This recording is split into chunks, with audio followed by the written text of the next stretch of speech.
Good evening, everybody, and welcome to Charlton Live, sponsored by PSF Steel Limited. My name is Louis Mendez. Hope you guys are all okay on your Thursday evening. This is the big match preview as we gear up for Saturday's big game at the Valley against Oxford United in the Championship. Joining me to look ahead to that one, first up top right in a very inappropriate bright yellow hoodie is Tom Wallin. How you doing, Tom? Yeah, I didn't think of that till you mentioned it. Yeah, I'm good. I've had an afternoon watching the darts. Sadly not there, but yeah, it's a much better sport than football based on this afternoon. So if you want to talk about that instead, then let's do that because it was good fun. Yeah, I saw there was a big shot with that Kenyan fella knocking Oh, out. it was unbelievable. Yeah, well, yeah, not to give away any spoilers. I spent the day at the dentist today, so not as good. But also bottom right, I don't know if it's been more of a dentist day or more of a darts day for Mark Newbury. Mark, it's more of a tissues, Lemsip, and tablets day for me. I'm so glad you added Lemsip and tissue and and tablets after that because I had absolutely no idea where you're going with that. Go right, the smug face says it all there, and also bottom left is Joe Puddyfoot. How you doing, Joe? Yeah, hopefully my intro will be less controversial and nerve-wracking. All good. I have started thinking about, I haven't actually committed to doing any of it yet, but started to think about my Christmas shopping. So I don't want to do anything rash. I've got next week to worry about it, I think. So we should be all right.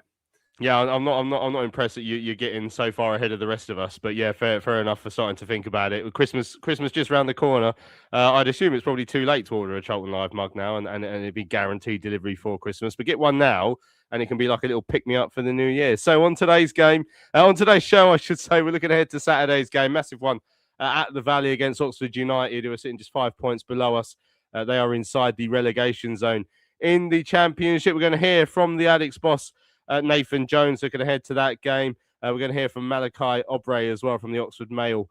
He's going to tell us a little bit about Gary Rowett's side. And also towards the end of the show, because it's this is our penultimate show of this year for us, because obviously we have a Christmas break ahead of Charlton's last game before Christmas. I thought now might be a nice idea to do a little bit of a review of the calendar year of 2025, which obviously we've only got a handful of games left to look at. So we will discuss that as well. I want to hear from you guys. Evening to everyone who's joining us in the chat ahead of Saturday's game. Sam said he thinks that the game is a must-win game, and hopefully we can build on the confidence from the Birmingham game, particularly in the second half. So yeah, let us know your thoughts ahead of the contest on Saturday.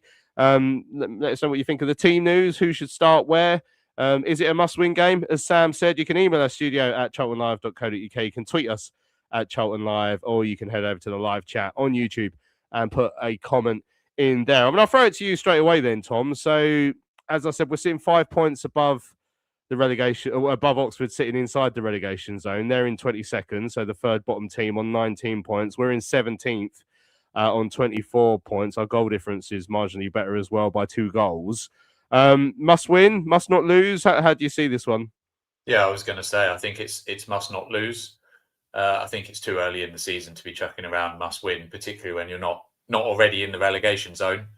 But if you lose it and it brings them right back into play and drags us into it, then it's a very different story. I think at the moment we've got enough games to get ourselves out of this. So I'd very much be on the must not lose side of things. And I think if this game had come at sort of 6 or 7 games in off the back of some of those wins, I don't think we'd be nervous about this at all, because the form we were in and the way we were playing, we'd have looked at this game and thought, not that we're guaranteed 3 points or anything like that, because, Oxford are not a pushover, but a game that we'd be expecting at home with the home record we've got to go and win.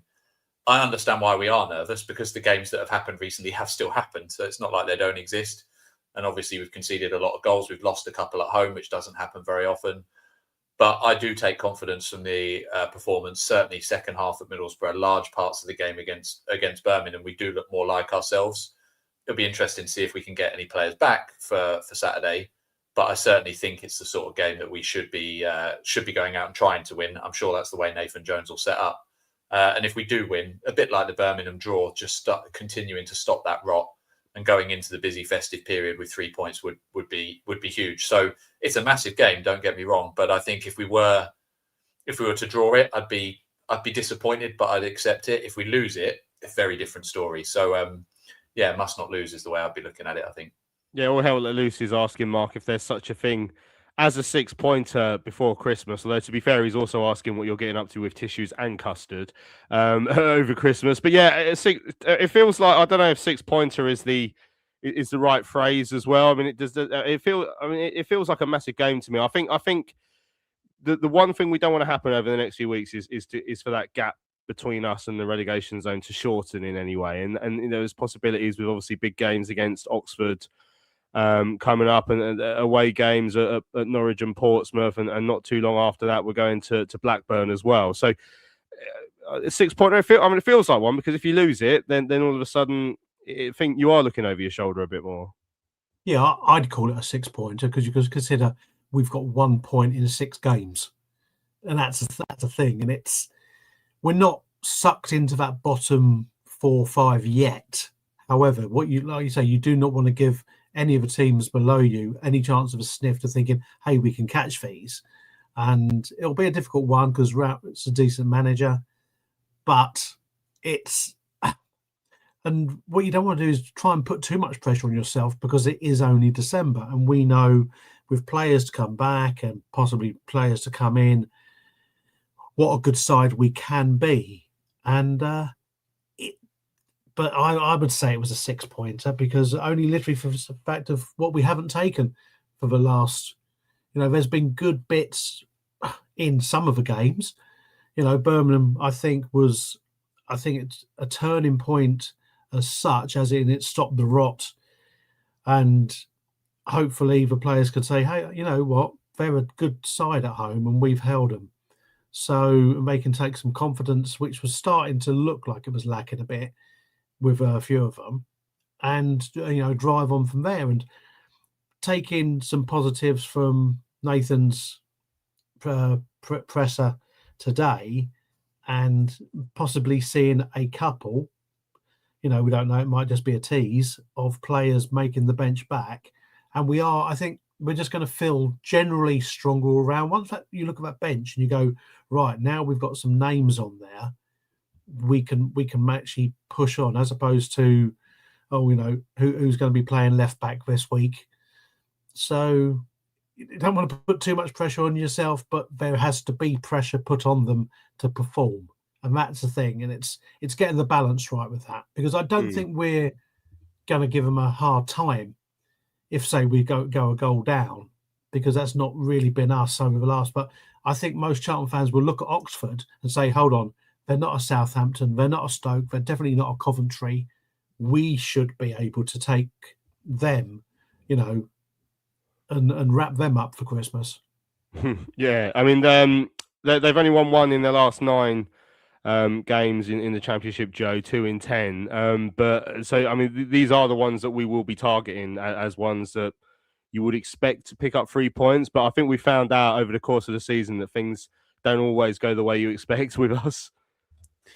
No, they don't always go the way you would necessarily expect. But you've got to be looking at the run of games that we've got coming up and thinking this is a good opportunity to create a bit of breathing space.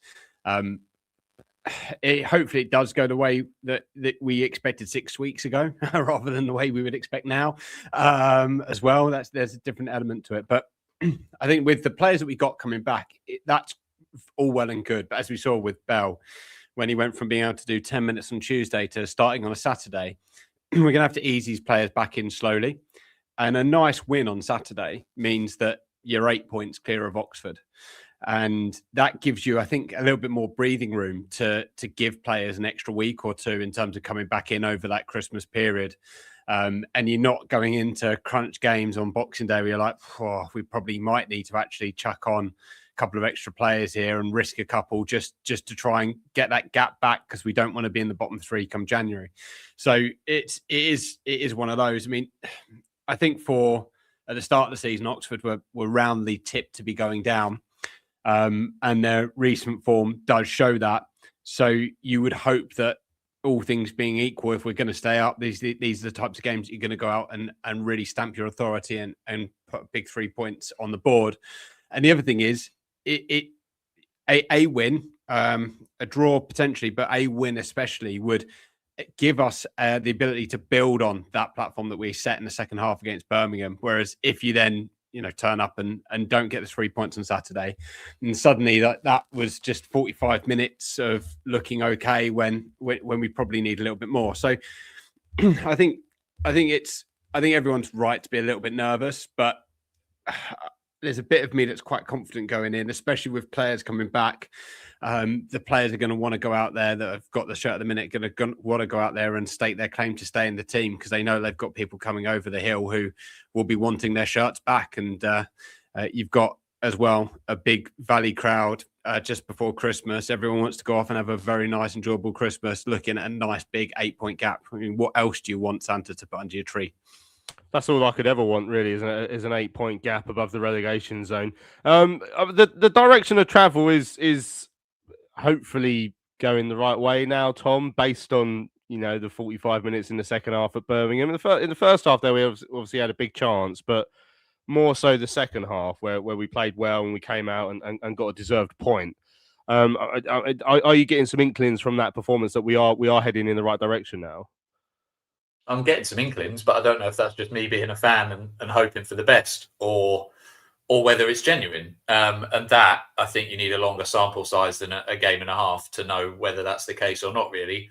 I do think there were positives. I do like the way we played against Birmingham. That was a difficult place to go.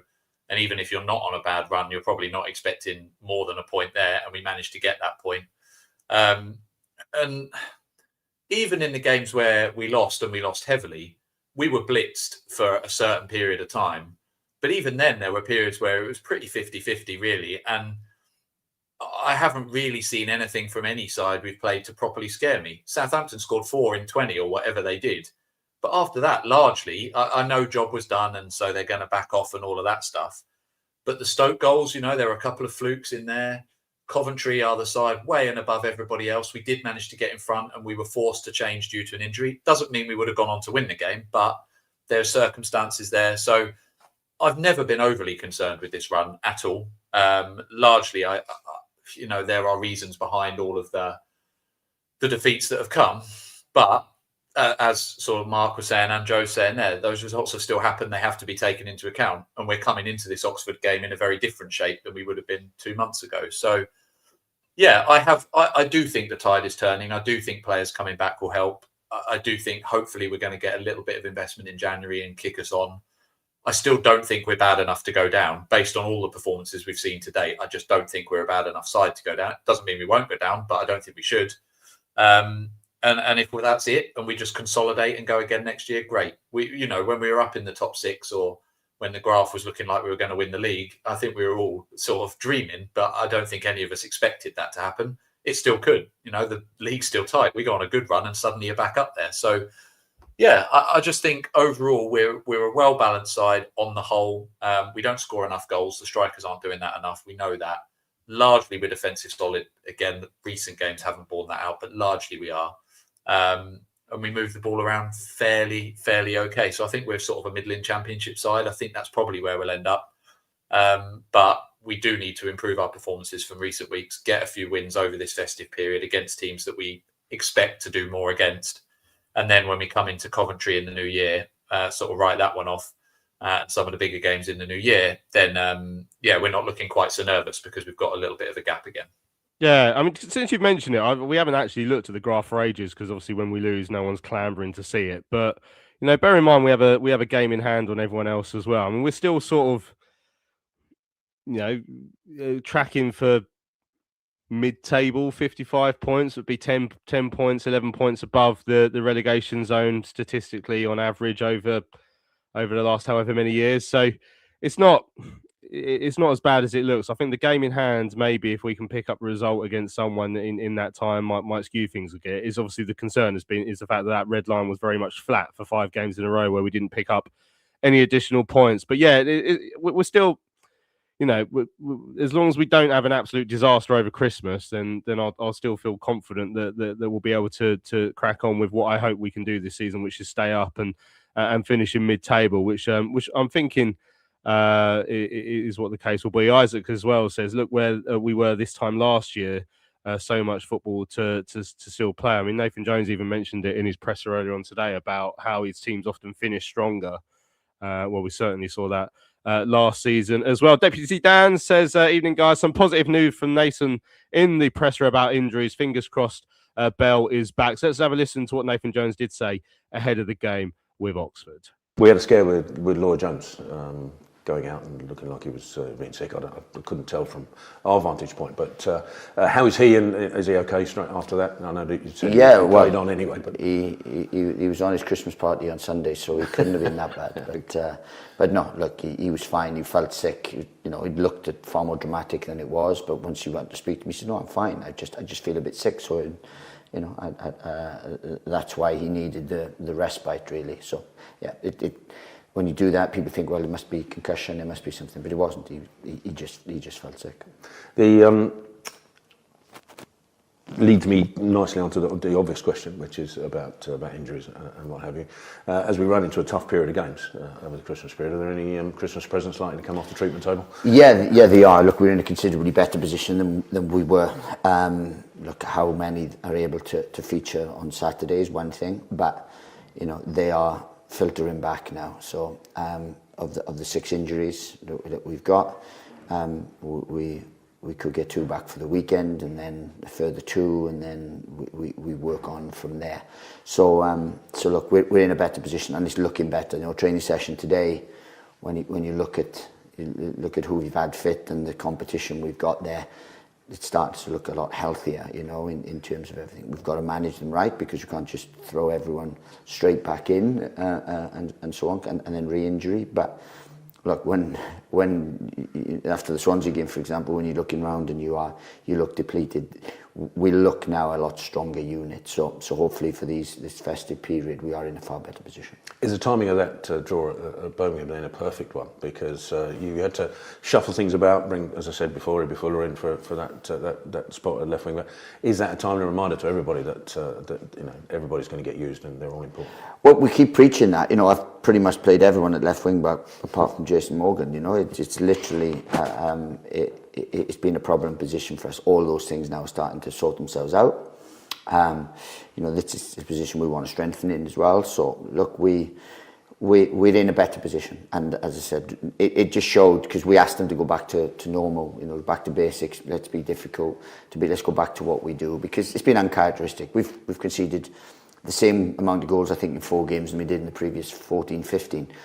So it shows that there's something. Yeah, the quality of opposition was high, but it has been anyway. Against Leicester's, against Watford's, against these are the teams that have been in the Championship, Ipswich's. These are teams that have been in Premier League and the Championship for many years. So there had to be something wrong. And if you look at it from the outside and goes, all right, they're gone, it's not. Or no, we've had a tough run of fixtures, a lot of them away, and the injury thing. So it was good just to get back to normal, and that's what we want to do now. Is rebuild. We have to rebuild that confidence, rebuild that defensive solidity, and then we can go from there. I'm sure you won't have to be told, and nor do the players, but the 3-game stretch we've got over Christmas, you look at the table, you look at the teams we're going to play. Certainly fans will be looking at it thinking, we can, maybe now we can get going and take off again. But it's never quite as easy as that. And you've said before, the Championship is a tough place to come. It's never like that. Every team is different. Every team has their threats, and it's just different threats. So you have to adjust, and that's the great thing about the Championship. Anyone beats anyone. Anyone can play well against anyone. You know, results shock you at times. The big thing in me is what we keep saying is we have to be the best versions of ourselves, and we haven't been the best versions of ourselves against some top sides, and that's the disappointing thing. Now we want to get back to that, and that's all I'm concerned about. And the first one of that run of 3 is Oxford at the Valley on Saturday. How much are you looking forward to that one? And Oxford, will bring a tough test because they're desperate for the points as well. Well, everyone is. I mean, they're all a tough test. Whatever their motivation is, we don't know. But our motivation is we want to get back to winning ways. We want to, win at the Valley. We want to win for us, and we want to play well for us, and we want a performance that. The thing about Birmingham, it just gives you heart because you think, no, that's more us. We haven't been us for 3 or 4 games, and that's more us, and that's the main thing really. Now we have to kick on for that. We didn't win against Birmingham. We stopped the rot, if you like, and looked, and put in a far better performance. We want to capitalise on that. We want to build on that, but we want to win the game. There you go. There's Daddy talking to Terry earlier. I haven't called him Daddy for ages, Mark, have we? That was a fun one, little throwback. Nathan Jones speaking to Terry earlier on today, looking ahead to the Oxford game. So, as Dan hinted before, there's some players back. It sounds like a couple might be in and around it. I mean, we can guess. My guess is Kelman and Burke, but that's a guess and not massively based on anything particularly solid. I mean, if you had preferences, Mark, I mean, who do you think are the two we've missed the most over the last few weeks? Edwards and Kelman, I'd say. Well, the thing is, we know by process of elimination it's not going to be Edwards. His injury was too severe. Godden, he'd already talked about as being a potentially end of January, beginning of February. We know it's not going to be him. So it only really leaves Burke, Bell and Kelman. So I'd like to see Kelman on the bench, possibly Burke on the bench. But it's a difficult one because who drop out? And it's how much of it do you want to change from last week's team up in Birmingham? But we've missed the left side. We've been talking about this, and like I said, he's played everybody there. I think it's a case of being either in charge of a Conservative Party or one of the sugar babes. Everyone gets a go sooner or later in life. And, Charlton's left back, it comes under that rule. I think it's a weird one because we know we need almost like a specialist on that side because we know Macca can't do it. TC, it negates all his attacking abilities. I think Fuller came in and I like Fuller. And I think he's got a young person's enthusiasm for the game and takes instruction. He's physical. But again, does that take away a bit from his attacking prowess? So it'll be interesting to see who does actually make the bench, but it's definitely been the left side. And we've talked about Kelman, for weeks now, saying about, yes, he has only scored with 1 goal, but the work he did for the team, the hold up, the pressing, which he did with TC in the beginning, working well with him, which isn't Miles' game. And that's the trouble with a lot of it. Sometimes you try and keep a system of a game going and you don't have a player to do that, and it looks awkward and it's not their strength. And I think the beauty of having a squad, a fully fit squad, is that you can then cherry pick actually better in the air, better holding the ball up, better bringing other people into play. We don't have anyone up front with Matty Godden's knowledge and experience. But, the boys are going to get that eventually. And that's what, if you could graft Godden's brain into one of our strikers' bodies, I think we'd be well on top of it. So, but that's for positions which, we know where we're weak.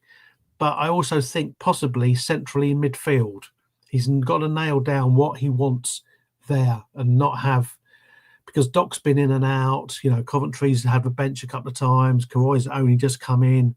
Carey's been a bit cold recently. That's for me is possibly more of a concern than our defence is getting the midfield balance right, and that's the way I would look at that. That's interesting. Yeah, I mean, Dr. Peculiar said a balanced press and a true left wing back fixes a hell of a lot as well. So I mean, Mark mentioned Edwards as one of the players he's missed the most, but as we know, he's not going to be back Sai says we miss Bell particularly when he's not there, and we did look so much better against Coventry when he came back as well. So yeah, I mean the other big question, I guess, ahead of Saturday, Joe, is who starts up top for us. So Tyrese Campbell, off the bench, scores his first goal of the season up at Birmingham. Tyrese Campbell off the bench away at Ipswich Town had his best performance of the season, but also he's played most games. He clearly brings something to the side. He's clearly a player that Nathan Jones likes a lot, but also his end product hadn't quite been there yet. So is it the right decision now that he has scored to chuck him straight back in to start a game again, because he's got a bit of end product? Maybe he's going to have a bit of a run now like he did sort of around March, April last season when he scored, I think, 4 in 3 games at one point. Or do you start him off the bench again? Because that seems to be when tiring legs and all that thing. It's all a cliche when you bring on players like that in the closing stages of games, but it seems to have worked quite nicely for him when he has done it this season. Yeah, I get it. I think for us, I'm going to answer it by talking about both Kelman and Godden, really. Their press, both their profiles, the way they press, the way they work off the ball, sets the tone for the entire team. And I think that TC can do that. I think Alafe can do that. And I think Leeburn can't. So for me, I'd be having Leeburn on the bench because I don't think at the start of a game you get enough out of him. And with his physicality since his injury, I think he's a lot better against tiring defences and coming on only having half an hour than he is when he has a full 90. So I would be putting TC back in. I would be going with Alafe, and I would be harrying, closing down and chasing to death the opposition defence the way that we were in last season and the start of this season.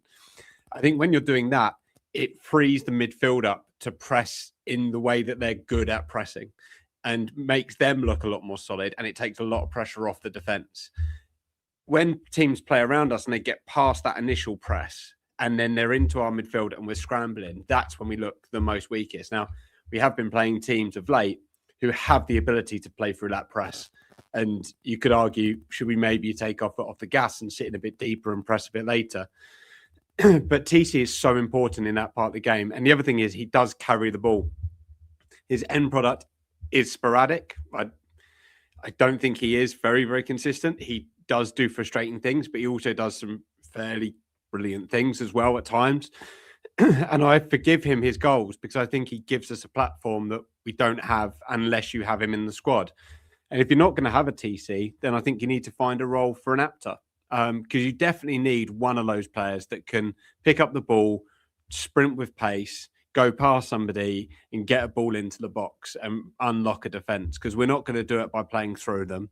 We are going to do it either by press or a little bit of magic from an individual. And we don't have that many individuals that can do that little bit of magic. So for me, I'd be going with TC, and I'd probably be going with Alafe up top and bringing Leeburn off the bench. And just touching on Godden quickly, he's not really mentioned in players that we've missed because we were missing him at the start of the season. But I think if we all said that we'd be where we are in the Championship and Godden wouldn't have played a minute in that time, we would all have been very sceptical of us getting to this point without him. He's such an important player for us, both on and off the ball, with his knowledge and his nous. And it's a really promising sign that he is coming back. And when he does come back, I think he will make us a very, very different side. Excellent stuff. Yeah, I'm just looking at some of the chat as well. I mean, Luke says Tanto came on against Sheffield United and scored, but was still benched the next game. I expect the same with TC. Sam says keep him on the bench as well. Gary says go the same as we did at Birmingham. Yeah, there's quite a lot of people agreeing with that sort of potential. Sam says he thinks Miles has been really poor and would send him out on loan to a League One side in January. I mean, we're light up top already. I wouldn't start sending out our starting striker on loan personally. Yeah, Luke reckons that Miles and Tanto works way better together than TC and Tanto work together. Or how they're talking about how Tanto was a right pest up until the point Bell got injured. Yeah, I mean, they've all had moments, haven't they, here and there? But you know, again, it's about finding the right one. Rustos says we've all seen that TC isn't good enough to start games. Yeah, loads of chat there. Paul says important to defend from the front, as Ian Rush used to do so well for Liverpool scored plenty of goals, but didn't shirk the spade work as well. Excellent stuff. Right, let's have a quick break. When we come back, we will continue to look ahead to Saturday's home game with Oxford. PSF Steel Limited is a trade supplier of steel fabrication and erection services to the new build, construction and refurbishment market in southern England. With their unrivaled depth of experience, they excel at providing their customers with high quality and cost-effective steel fabrication solutions. Their customers include national and regional house builders, such as Barratt Homes, Bellway Homes, the Vistry Group and Taylor Wimpey. They pride themselves on their service-based ethos and commitment to customer service excellence, which includes full technical backup and on-site services and support. If you would like more information, go to www.psfsteel.co.uk. That's www.psfsteel.co.uk. Hello, fellow addicts. I'm so excited to tell you all about our micropub, the River Ale House. The River Ale House is based in East Greenwich. It has 6 Pub of the Year awards, an ever-changing selection of amazing beer. It's owned by Charlton fans, walkable to the ground in just 20 minutes with buses that go direct to the Valley too. If your matchday routine includes a drink with your friends, you must join your fellow addicts in the River. See you soon. Right, welcome back to Charlton Live. This is the big match preview, and as we do on every week, but particularly this week, it is a very big match that we are looking ahead to this weekend, a home against Oxford United. Absolutely delighted to say that we're joined by the hardest working journalist in all of Oxfordshire. It's Malachi Obrey from the Oxford Mail. How you doing, mate? All good? Yeah, I'm good, thank you. How are you? Yeah, not too bad at all. Thanks again for popping on to join us on the show this evening. Tell us a little bit about Gary Rowett's side. Now, below us in the table, so we can assume it's not been a great start to the season. Obviously, only one win in the last 9. I guess you have to couple that up with Oxford United's expectations for a season in the Championship. But how would you assess the first half of the year? Inconsistent is probably the word, to be honest.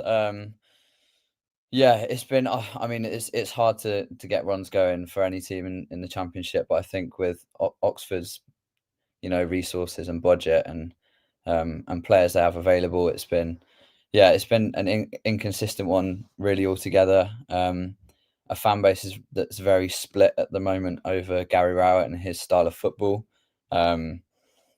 But what you get with Gary Rowett is, not a good week last week by any means. 1 point from 3 games, 2 of them against Swansea and Blackburn, where you'd hope, he'd get a bit more than just 1 draw with the form that those teams are in as well, in and around the relegation places. But you have those weeks, but then right before that was a week we got a draw with Middlesbrough and a win over Ipswich. So it's been very up and down, very temperamental first half of the season, really. And you compare it to this time last season, I think from what I remember, it's exactly the same in terms of points tally, wins, draws, and losses.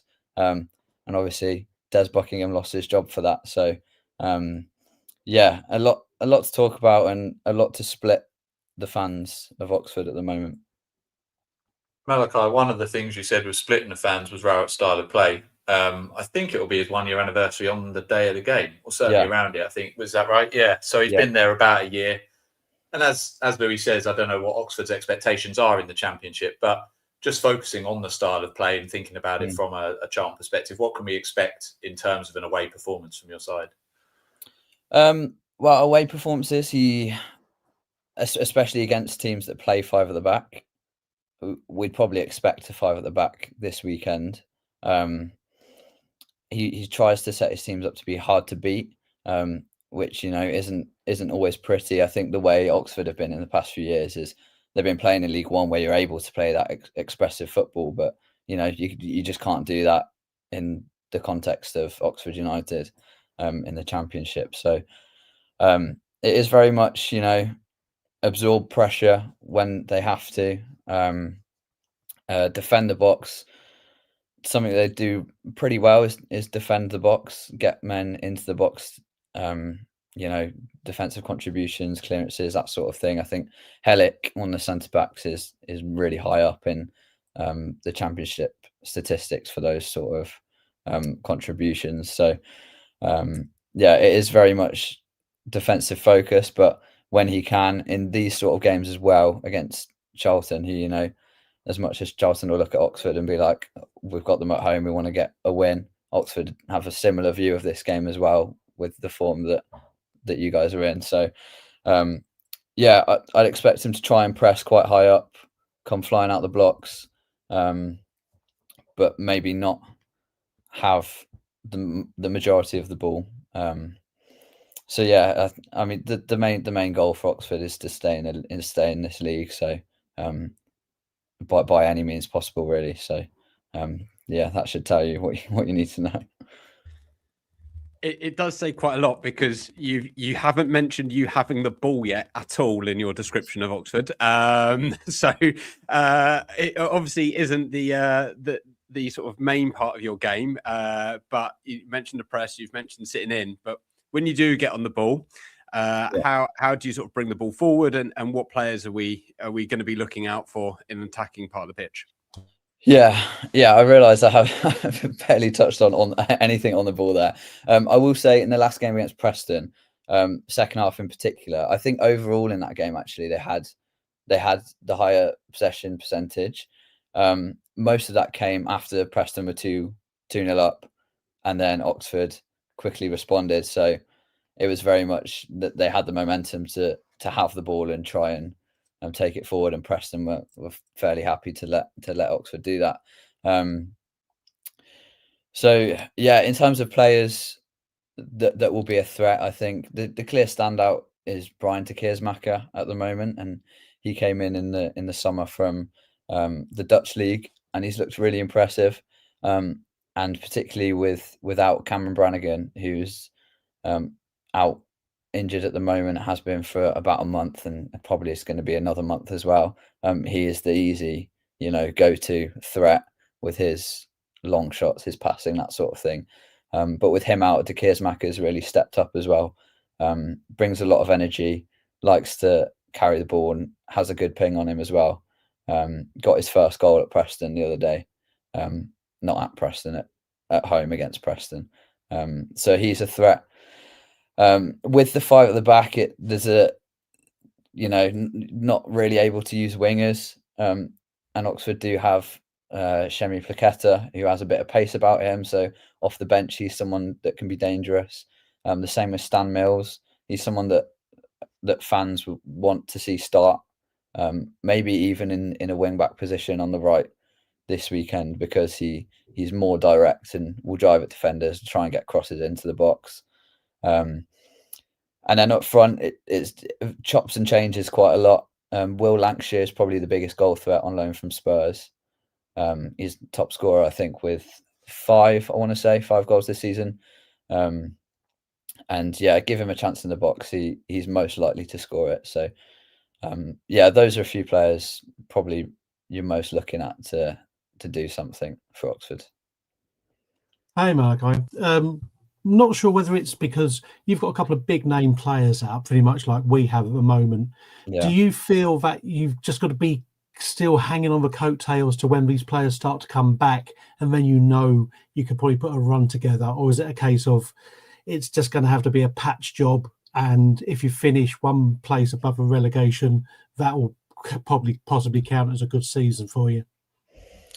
I think the latter. Yeah, I think it will be for now anyway. Just trying to take each game as it comes, and I think if come the end of the season they finish 21st, then I mean it'll be a good season. We need to stay up with the new stadium on the horizon, and other things as well. So yeah, I mean there is a hope at the moment. In midfield, for example, de Keersmaker and Volks are the only real options whilst Brannigan's out. So since Brannigan has been out, let's get to January and hopefully, get 1 or 2 reinforcements in through the door. A few out on loan as well to try and balance the squad out. So yeah, it's a bit of both really, just trying to take each game as it comes. And I mean, once January comes, hopefully pick up a run. But yeah, as I said, finish 21st. It's a good season, really. Yeah, I can't understand any Oxford United fan who doesn't abide by that, 21st would be a remarkable result for the club the size of Oxford. You know, I mean, I hope I'm not being disrespectful there. And they've got a good manager in Gary Rowett, a manager I actually think, you know, we're not allowed to say it around it, but he did a good job down the road for them, and he's an experienced Championship manager. And I think them. Yeah, I found that really strange actually the other day when I was hearing about some Oxford fans being a little bit split about things. Like, start the football, like, who cares? You're in the Championship, just enjoy it. You mentioned earlier about Brannigan missing. I mean, that does feel pretty big for us. He's been there for years. I remember him scoring a lovely goal against us at the Valley a few years ago, when we got beat 4-0 by Oxford. I mean, how big a difference does it make that he's not playing?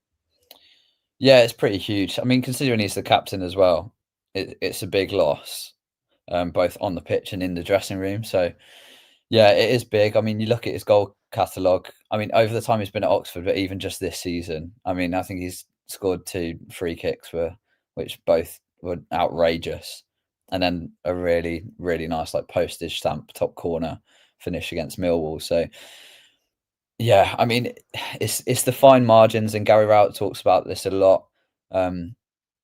Oxford compete in the majority of the games that they play, whether it's teams at the top or teams around them near the bottom, and it's those bits of quality that decide the games, and that Oxford don't really have at the moment, and that's even more clear to see when Cameron Brannigan's not in the team, because he has that extra bit of star quality to have a dig from 30 yards and it's to fly into the top corner, for example, or pick out that final ball. And yeah, it is something big that they've been missing, that Brian de Keersmacher, not quite at that level, understandably, because it's his first season in England. Like, the way he's adapted already is really impressive, but he's trying his best to do that while he's out. But yeah, Brannigan not being in the team is pretty tough. And I will just say on the thing about the fans, I think most of them would be happy in theory with staying up 21st. I think the feeling is that then maybe Gary Rowett isn't getting the best out of these players that they can. That's probably an optimistic view of the squad. But yeah, I'm not sure who else out there. If Gary Rowett got sacked, Gary Rowett would be the best candidate to replace him. Is what a lot of Oxford people are saying. So, yeah. That'll be like taking the whole Peterborough United thing to the next level by hiring the same manager you've just sacked rather than flipping between the two. Yeah. But yeah, just finally then, how do you see Saturday going? Two sides, probably fair to say, relatively low on confidence. I know we got a good result last week, but obviously we've had that losing run before that. What would you reckon? Yeah, it's easy to fence sit with these sort of games that are seen as bigger, especially this stage of the season. Similar games were ones against like Norwich and Blackburn, both which were draws. So a draw would be an easy call to make. But I'd like to be optimistic. I think that really need a response after last week. And I think going away from home to different stadiums, they've shown that they can handle that pressure. Like, we played Sheffield Wednesday the day after they went into administration, and it was the 27,000 turnout for the first time in months, maybe years, at Hillsborough, and it came away with a 2-1 win when everything seemed stacked against them. Obviously, Sheffield Wednesday are struggling and don't have the best side, but it was one of them where the context could have gone against them. But yeah, I think there's the chance they could pull something out of the bag this weekend. And being optimistic, I'd like to say an Oxford win, maybe 2-1, because that seems a common scoreline for Oxford wins. But yeah, a draw wouldn't surprise me, and a defeat would be disappointing. But yeah, I mean, it could go either way. That very much a fence-sitting way of saying hopefully we'll win. Yeah, well, you have the fence end at Oxford's ground, so you have some fans will have to sit there at some point, I guess, if they have a sellout. So there, brilliant, Malachi. That's brilliant. Thanks for your time this evening. We do really appreciate it. So yeah, cheers for coming on.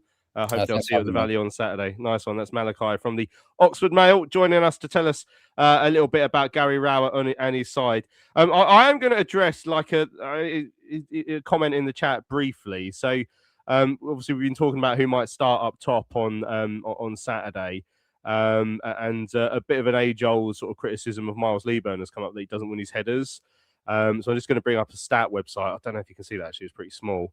But just to show you, so I filtered aerial duels by strikers, so positions 1 strikers per 90 minutes.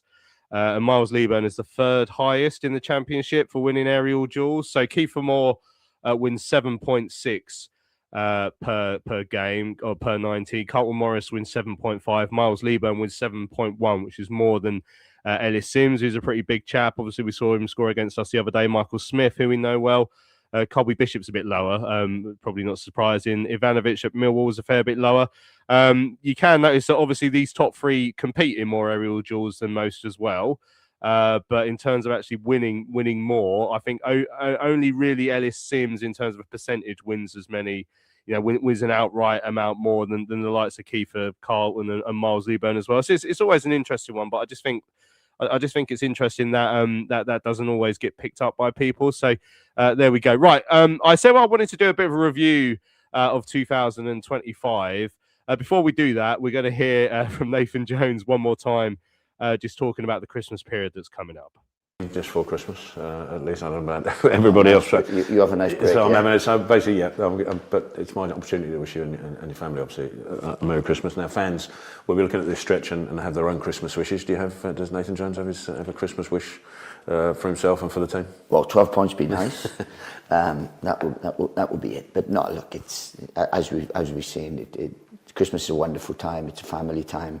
I love Christmas sport as well, because it's for footballers, you get used to it. It's not like suddenly they have to sacrifice it. We say that we get paid for what we don't do at Christmas, and that's what it is. But Christmas is a wonderful time. I want people to enjoy it, and we've realised in the last couple of weeks that there's that anything can happen in life, so you have to enjoy the good times. What I'd like is for us to be healthy, to be happy, to win football games over Christmas, and to start moving in the right direction. And I said I appreciate the Christmas wishes, and I wish everyone else exactly the same. But look, it's a wonderful time, and look, we've come a long way. A year ago, with the greatest respect, we were probably playing Northampton this weekend. Now we're in the Championship. We're fighting for points there. The club is double the crowd, so we've come a long way, and we're very grateful in God's will that we've been able to build that in a year. There we go. That's Nathan talking about obviously the upcoming Christmas period, and obviously how far we've come in the last year, Tom. So as I said, this is our penultimate show of 2025, because we'll do the Christmas special. Oh, excuse me. We'll do the Christmas special on. I got too excited there on Sunday. Where we'll have the Christmas quiz. So we won't really have the chance to look back at 2025. But for those of you who forgot, Tom, we were in League One this time last year, in all sorts of trouble. It felt like not long after the Crawley game, we just had a couple of goalless draws in a row up at Lincoln, at home to, I think it was Mansfield, if I remember rightly. I think all these little minnows all merge into one now that we're the big boys again. But it's been an outstanding year for us. I mean, I was gonna challenge you actually to give it a score out of 10, because obviously you get the second half of last year, which it has to be a 10, and then you get the first half of this year as well. I mean, in terms of a calendar year, it's actually been one of the more positive ones we've had for a long, long time. Yeah, I'd probably give it a 9, but even that seems unfair. Because what more do I want? Of course, I'd have loved a couple more wins in this division and a couple more goals from our strikers. But so maybe that's right, because maybe that is perfection. But it's we're not dropping marks so much here. Getting promoted the way we did at Wembley, and being relatively stable and solid in the Championship, couldn't be better than that. Under a Welshman, that always helps. And yeah, I mean, New Year's Day, my birthday's New Year's Day, and I travelled down to Crawley, where the game then got called off. And basically, I spent my birthday driving up and down to Crawley without even seeing a game of football. So if I'd know that a week out from my next birthday, we'd be sitting here sort of lower mid-table in the Championship, I'd be very, very pleased. So, yeah, and then 2026 will start with us getting pumped at home by Coventry, sadly. But there we go. That's next year's birthday sorted. So yeah, it's been an absolutely fantastic year. And when you're having to pick, I mean, I think we're going to talk about some of our highlights, but picking the lowlights is tough. like there aren't many really that I can think of that stand out as being really, really disappointing. There's the odd day, of course, but so many highlights from this year. It's just been, yeah. I saw somebody in the comments say best year since the Prem days, and I don't think it's far wrong. Really, it's just been a really, really good year to be a Charlton fan. I've just loved it. Yeah, no, it's been great. Yeah, Alex said it's a 10 out of 10 year. Dr. Peculiar says a 9 out of 10. Yeah, as Alex says, he feels like it's a perfect year. Isaac said the lowest point of the year was 0 out of 10. The highest was 10 out of 10. That's life as a Charlton fan. I thought maybe, yeah, as you said, Spamfish said it was the best year since the Premier League days. Obviously, I guess the standout game, I mean, not in terms of entertainment, but obviously getting promotion was Wembley. So I'm going to say outside of that game, Mark, do you have a favourite? Tom and Joe have a think of some as well. I've got one that, I mean, because it'd probably be too easy to pick all the ones we've won in the championship. But which one would you go for in the calendar year of 2025 outside of the playoffs? Calendar year outside of the playoffs. Two, very, very close. First one is Orient away for that two last headers. And I despise Richie Wellens. I hate him, the little potato face goon. Loved seeing him crying at Wembley. That was a highlight. And Wickham 4-0 away, because I think that laid down a marker and to get us to Wembley. It really did, because we just looked so good in that game. But no, so I'd say Orient away, the 2-1, it's got to be the highlight of, if you take Wembley out of it, that one, because so many reasons. And yeah, I'd see what the other guys say, but I may have taken their choices. And no, yeah, you definitely took my choice with Orient away. Luke's put it's a 9.5 out of 10.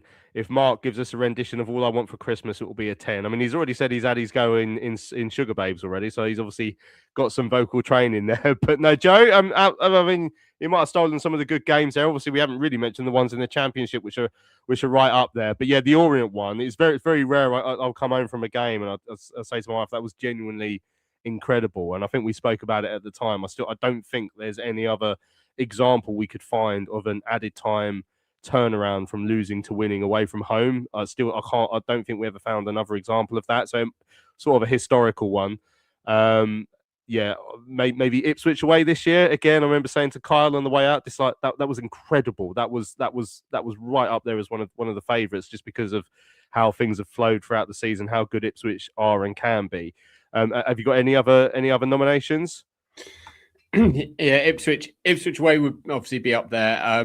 My two were, and I had to watch the highlights again from the Wickham 4-0 earlier just to relive that game, and including Chucksanike deciding to get slightly over familiar for absolutely no reason when we're 4-0 up with a very aggressive cuddle. So that was a real good game. Obviously, yeah, 3-0 is a great result away at Ipswich, but you can't beat a last minute opening day winner, can you? I mean, especially in the Championship, you work so hard to get back, up here, and Nibsy sticking it in. That was a great moment as well. So yeah, there's a lot of good games. You could eulogize over a lot of them, really. I think for me, though, my favourite would have to be Orient away. I wasn't there. I was watching it from Spain in Bournemouth. And it was very, very nice. My grandma had family visiting and I was ignoring all of them, having driven down there primarily only to see her watching that game and just moaning and moaning and moaning that it wasn't going our way. And I think that's the moment where, as a collective, everybody, and you saw it with the celebrations, everyone's like, this is going to be a really good, strong year for us. And a really good momentum shifting day. Yeah, quite a few people talking about the Wickham games in the league and the playoffs. Ed said that, Deputy Dan as well, saying about how good the away end was in that season, in that game. Alex says Sheffield United away, particularly was a good one. Does Sai mentions Wickham, Sheffield United, and Ipswich away under the lights as well.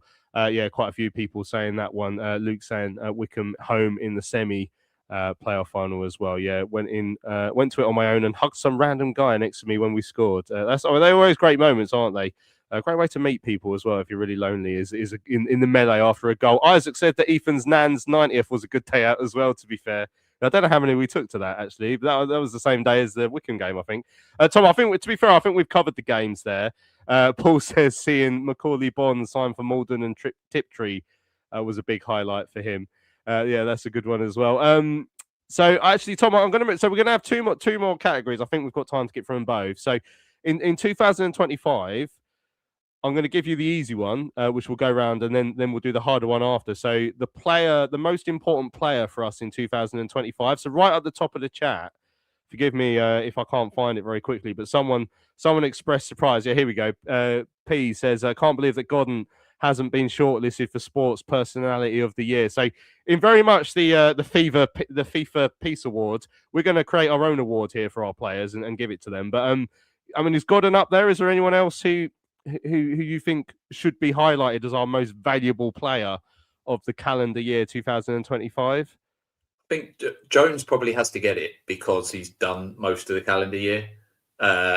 And I think that defensive solidity, particularly back end of last season and the start of this season, it was fundamentally built around Lloyd Jones at the back.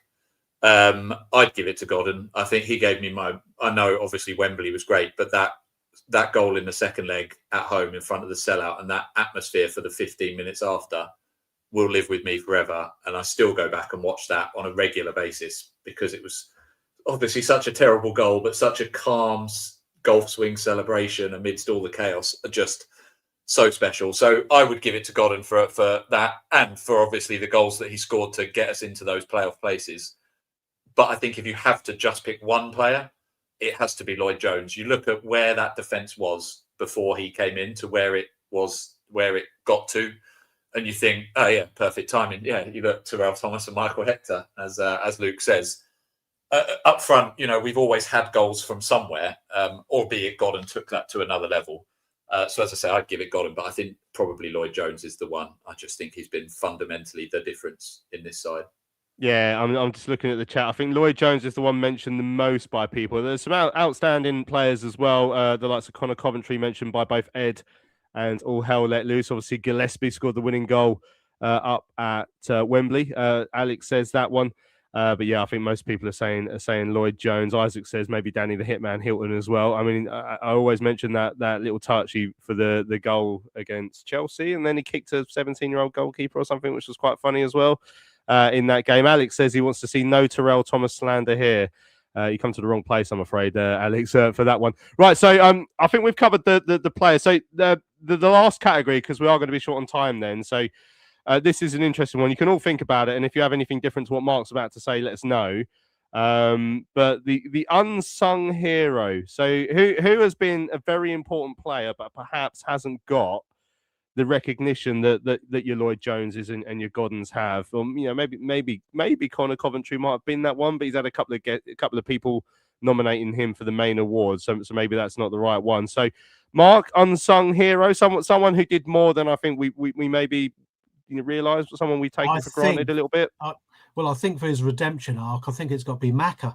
Not only with the free kick at Wembley, but he'd had sort of like a couple of dog games. And then suddenly, him and Lloyd just looked so imperious at the back. He turned up with some goals up front as well. And I just think by the time we got to the end of the season, and he was just such a mainstay in that team. And this season started, and he wasn't there because we said, "Hold on a minute, he's brought in Bell, he's brought in Burke. Gillespie's not even." He's making the bench, but that's about it. And then due to injuries, he's come in. And yes, there's been some games where he's been caught out. But I would say he's probably been the unsung one if you discount Coventry. And I think with Macca for the end of last season, because we're looking at the calendar year, it'd be Macca. And I think I can't see someone else who has had such an influence on games, both good and bad as it were, than him. Yeah, and a couple of other people have said. So Luke said Big Willie in there. Kelman, an unsung hero for Alex. Curtis Fleming on the coaching staff says Scott. But yeah, quite a few quite a few ones for Maka, of course. So many important goals mentioned. Dr. Peculiar says Doherty as well. And Joe's got one that he'd like to say. Edward's a couple of people saying as well. But Joe, you've got one as well, just to end the show with your unsung hero of 2025.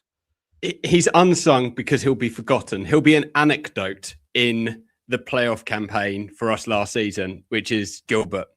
He didn't play that much, not at all.